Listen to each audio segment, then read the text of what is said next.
Hey, it's Scott from New Garden Road. Today I want to share with you my method for starting seeds in trays outside. Coming to you from my Central Texas garden in early September where fall planting is well underway. Now the weather conditions are still really hot and dry in our region. If you're starting seeds indoors, you're going to need things like lights, timers, maybe some heat mats, a shelf, and the space to put this whole array inside your home. Now I don't really have the space inside, so I started doing it outside. The first thing that you'll need to consider is an area in the garden with full sun exposure, at least 6 to 8 hours of direct sunlight. That will help those seeds to get off to a strong start and prevent them from growing in a leggy fashion, which is when they stretch for light. The next thing that I recommend is elevating your seed starting setup. Now I use a pallet that's set on blocks. What this does is it keeps my tender seedlings away from ground dwelling insects. They're really hungry this time of year, so a little tender seedling growing in your garden is going to be lunch for them. You can't blame them, right? Now you could do this on a potting bench or a table, something like that. You just want to make sure it's a really stable and level surface. Now as far as containers for starting your seeds, you can choose something like a multi-cell. The seed trays that I have are 72 cells, so essentially that's 72 tries at growing. You can always start smaller. There are little 6-packs that I really like because you can just do a little bit at a time, you can add on, and these are more portable. I don't have to lug around a whole seed tray while I'm planting in the garden. But just as well, you can reuse some containers from the nursery, some little 4-inch pots, or something of that manner. Even like a little terracotta pot would work.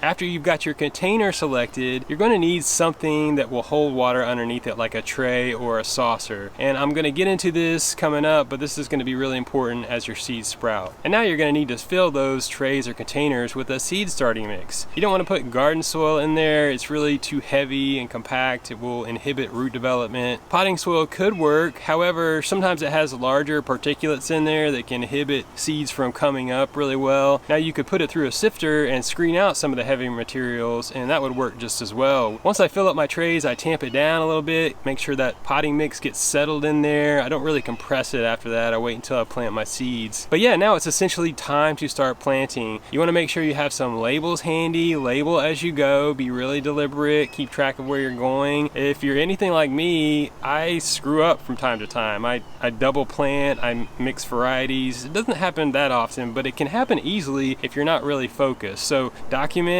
make labels, have a consistent process, and move through it deliberately. Now once you have your seeds planted, it's time to get them to germinate, and we do this by adding water. Now the best way to get this process started is to begin with an evenly moist potting mix. You don't want it to be bone dry or really soggy, just in the middle like a wrung out sponge. Now you want to mist your seedlings daily. And the reason you want to do this is because any type of high volume water delivery could move soil, move seeds, knock things out of place, and that's not going to be good. You want a really gentle, even mist, like a basic spray bottle. I have a Dram water wand that I really like to use for this purpose. It's got the capacity to interchange the heads on it, and I've got a seedling mister that I can put on there, and it emits 3 gallons per hour, which is a good rate to really get things saturated with a few passes. And I'll do that twice a day until the seeds germinate. Being outside exposed to heat and wind will rapidly wick away moisture from your seed starting mix. One way you can counterbalance this is by covering them. It could be something basic like a plastic dome. A lot of times they sell those as companions to seed starting trays. Likewise, you could simply cover it with something like burlap. That would really help you in between mistings to hold in moisture, such as when you're away at work or hanging out at Barton Springs during the day. I've even done this with insect netting or shade cloth. Any of those elements will really act as a physical barrier to the elements, and they will help moisture be retained until your seeds sprout. Once your seeds have sprouted, you want to remove any of those covers because they could get in the way of your seeds development, and you don't want that. Alright, so in terms of moisture requirements going forward after your seeds have sprouted, this is where the trays or the saucers come into play because you want to bottom water your seedlings. Again, they're going to need consistent moisture, but they do need to dry out from the top down slightly, because if the top layer of that seed starting mix remains moist for an indefinite period of time at the base of that tender seedling, you can get something called called the damping off fungus. And this will really cause your seedlings to just fall over, and that's it. No more growing that seedling. So one of the solutions is bottom watering. You fill your tray or your saucer about halfway with water, and your seed starting mix will soak it up over the period of 1 to 3 hours, and that will leave you with a really even level of moisture. It would be ideal if you could do this really early in the morning and drain off any extra water. That process has worked for me, but you do have to practice this a little bit, understand how much moisture those seedlings need, and make adjustments along the way. It's also important that you thin your seedlings, thin them to the strongest one. You don't want to have overly competitive seedlings in there. You don't want your seedlings competing for resources. That won't be good for their growth and development, because you really want your plants to launch into growth and produce rapidly for you. Now, if you're starting off with a solid potting mix, you've probably got plenty of nutrients in there to start off with. A lot of times these potting mix are sterile, but if you use something like the Light Warrior from Fox Farm, that's got some earthworm castings, and that can really provide some supplemental nutrients to the seedlings. However, when seedlings sprout, those first 2 leaves are the seed leaves. They're called cotyledons, and they are full of nutrients for that plant to grow, generally for about 2 weeks. If you feel like you want to follow up with some more nutrients, you can use fish emulsion, seaweed, Rev humic acids. Those can really help your plants to grow and develop more rapidly, and that's what you want. But as we move through the fall growing season here in Central Texas, it will continue to be hot and dry, so you probably will need some type of protective cover. I recommend using a 40% shade cloth to cover your seed starting array. If you've got full sun exposure where you're starting your seeds, the 40% shade cloth really will allow enough light transmission for them to photosynthesize and grow rapidly, while protecting them from some of the harsher elements that we still have going on in the season. Now, I really like to engineer things in my garden, and so for my pallet setup, I did like a small low tunnel or a hoop house structure, and I just took a couple of 10-foot PVC conduit and I arced them over, anchored them on some rebar, and that really made a good structure for the shade cloth to rest on. Now, this method is great for starting a lot of warm season crops like beans, basil, some of the flowers like zinnias. If you want to do cucumbers and squash, that can be a little bit tricky. You don't want to keep them in there too long. When they get really root bound, they have sensitive roots, and transplanting them can be detrimental at that point. But if you get them at the stage where they have maybe 1 or 2 sets of true leaves and gently transplant them, you can do it. Moving into the cool season, probably later September through October, and even well into late February, you can do successive plantings of spinach, lettuce, and Asian greens. That's a really great way to continue to have some nutritious food throughout the season. For example, when I'm growing a head of lettuce and it's mature, I'll go ahead and harvest that whole head of lettuce, and then I take one of my seedlings that I've had growing and I just simply replace that plant. So a whole new seedling coming in to grow there where that one that I just harvested was growing. Add a little compost, worm castings, fish emulsion, and you'll be on your way to growing another meal. Now, these seedlings will be ready for transplanting about 4 weeks after you get them started, and this method is really ideal going into November. It gets a little bit tricky as we get into December, anticipating some Arctic cold fronts, but just remember, you can experiment with this. There are ways to protect these seedlings as they get growing.